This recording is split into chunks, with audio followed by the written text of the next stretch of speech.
ভাই মুসলিম ভাই আমরাও তাদের সাথে শামিল হয়েছি। আমরা হিন্দু মুসলিম এক दूसरे ভাই ভাই একসাথে মিলে থাকতে চাই।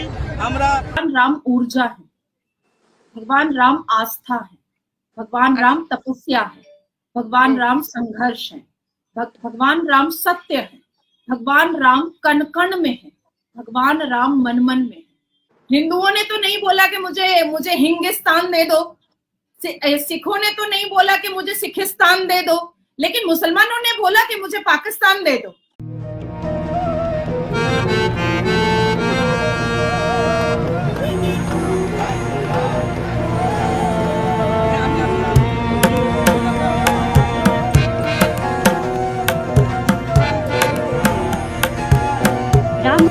হিন্দু সমাজের যারা ভাই সেই রাম ভক্ত তারা আজকে সেই উৎসব রামের জন্মদিন উপলক্ষে আজকে তারা উৎসব মানাচ্ছে। তার সাথে আমরা যারা সংখ্যালঘু ভাই মুসলিম ভাই আমরাও তাদের সাথে শামিল হয়েছি।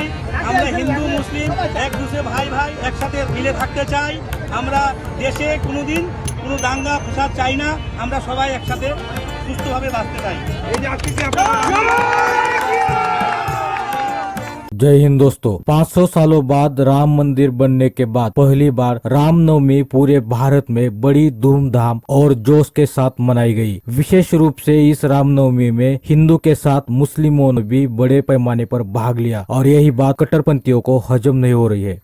শোভাযাত্রায় অংশগ্রহণ করছি এই কারণে যে আমাদের যেরকম হযরত মুহাম্মদ সাল্লাল্লাহু আলাইহি ওয়াসাল্লামের জন্মদিনের উপলক্ষে হিন্দু ভাইরা যেভাবে আমাদেরকে সহায়তা করে সহযোগিতা করে আজকে তাদের সাথে আমরাও সহযোগিতা করতে এসেছি। मान लो, ह्यूमैनिटी मान लो, इंसान बन जाओ, शिक्षित हो जाओ। मेरे लिए भी बुरा मुसलमान मर्दों को, लौंडों को, लफंदरों को, लुंगी वालों को, ठरके आजम को, जाहिले आजम को इसलिए लगता है क्योंकि नाजिया ये चाहती है कि कुरान का पहला वर्ड इकराम मान लो। अब वो मानेगा नहीं। अब मुझे एक बात बताएं शैला, कि क्या भड़काऊ भाषण से मुसलमानों का पेट भर जाता है? नहीं भर सकता। लेकिन पढ़ेगा मुसलमान तो बढ़ेगा मुसलमान। भगवान होगी ना कि जिस वक्त हमारी ये सियासतदान सही होंगे, ये सही होंगे, हमारे ऊपर के आलाकार जो से हैं वो सही हों, जो से ये रोज़ अपना घूमते उल्ट पुल्ट करते रहते हैं, बेईमानियाँ करते हैं, जब तक ये किसी तरफ नहीं लगेंगे, सियासतदान लूट शकूट कम नहीं करेंगे। अगर एक इमरान खान है वो अगर अच्छा आ गया, पहले भुट्टो आया था, अगर ये अच्छा आ गया मुल्क के लिए आया है तो इनको काम करने दो, उठा के अंदर दे दिया तुमने, ये तो कोई बात तो नहीं है ना करने वाली। चलो वो कुछ ना कुछ तो हमारे मुल्क के लिए कर रहा था, कैसा भी था।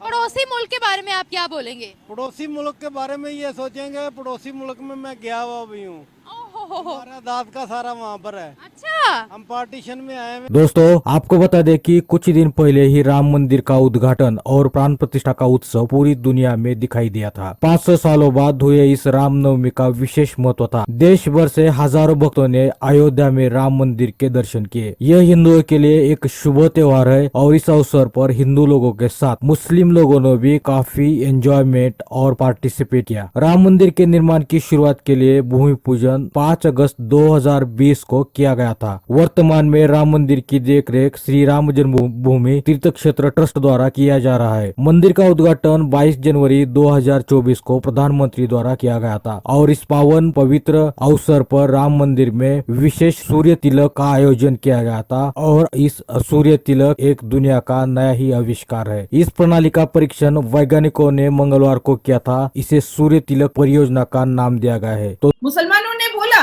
कि मुझे बांग्लादेश दे दो, और अभी असदुद्दीन अवैसी भी बोल रहा है कि भगवान राम की राम मंदिर अयोध्या में बनी। किसने बनाया? किसी के बाप ने बनाया या सरकार ने बनाया या मोदी जी ने बनवाया? बिल्कुल नहीं बनवाया है। मैं मोदी जी की भक्त हूं, लेकिन जो सत्य है वो बोलने से पीछे नहीं हटूंगी। मोदी जी ने राम मंदिर नहीं बनवाई है, या वहां जो हिंदुओं की वेटिकन जो स्टेट हुआ है, जो राम मंदिर का इतना भव्य प्राण प्रतिष्ठा हुआ है, वो भारत के सनातनियों ने बनवाया। तो भारत के मुसलमान मोहम्मद बिन अब्दुल्ला क्यों नहीं बनवा पा रहे? क्यों पीछे हट जा रहे हैं? मोदी सरकार बहुत सांप्रदायिक है, मोदी सरकार हिंदुओं की सरकार है। परियोजनाओं में सबसे ज्यादा लाभ भिखारी की तरह हाथ फैला करके कटोरा लेकर के तुम सबसे ज्यादा उठाते हो मुसलमान। डेटा निकाल करके शैला आप देख लीजिए कि सब्सिडी सबसे ज्यादा मुसलमानों ने भारत में उठाया है, क्योंकि ये मौलाना साहब तो साफ कह रहे हैं कि होली दिवाली मनाने से शैतान खुश होता है और अल्लाह नाराज होते हैं, पर जितने भी टेररिज्म ऑर्गेनाइजेशन है वो मानने वाली बात है कि वो मुसलमानों ने बनाया है जिहाद के नाम पर, तो उससे अल्लाह खुश होता है क्या? गांधी जी ने कोशिश की मंदिर में कुरान की आयतें पढ़ करके, पर गांधी जी की भी औकात नहीं थी कि वो मस्जिद में श्रीमंत भगवान ने पाकिस्तान बनने के लिए कुर्बानी दी है।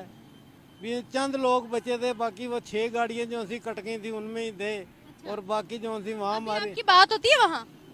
अभी नहीं होती। मैं खुद गया था, अब नहीं होती बात। कब गए थे आखिरी दफा? काफी देर हो गई। मैं गया था 86 में 87 में गया था, ये तो आप काफी पहले गए थे। काफी पहले। उस वक्त भी जो था ना, पाकिस्तान के बहुत मुरफ़्फ़क़ थे वो हमें उस वक्त मैंने अपने कानों से सुना, हमें कहते थे ये पाकिस्तानी हमारे बागी हैं, बागी हैं, और हिंदू हमारे बहुत खिलाफ था। हिंदुओं के तो हम रास्ते में भी नहीं जा अभी सकते। की बताएं, अभी की बात बताएं, अभी वो के कितनी ये तरक्की? है, अभी तो ये है ना कि हमारा पाकिस्तान तो कुछ भी नहीं है। उनकी इतनी आबादी होने के बावजूद, हर चीज़ होने के बावजूद वो इतना तरक्की में चला गया।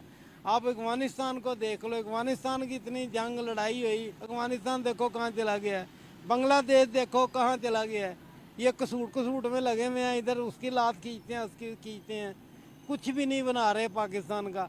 अवाम में हम रोटी से आवाज़ार हुए हैं, कारोबार कोई नहीं है, हर चीज़ महंगाई है। कहाँ रामनवमी की पाकिस्तान के जो 1% मेरे बेचारे हिंदू बचे हुए हैं पाकिस्तान में, उनको भारत की पुत्री, भारत की बेटी नाजिया इलाही खान की तरफ से रामनवमी की हार्दिक शुभकामनाएं, और उम्मीद करूंगी कि बहुत जल्द वो भारत में आकर के रामनवमी हमारे साथ धूमधाम से पूरे जोश के साथ मनाएं। वो दिन उनकी किस्मत में जल्द से जल्द आए। तो अगर वाकई में मुसलमान इतने खूबसूरत है और इस्लाम इतना खूबसूरत है, तो देश का बंटवारा,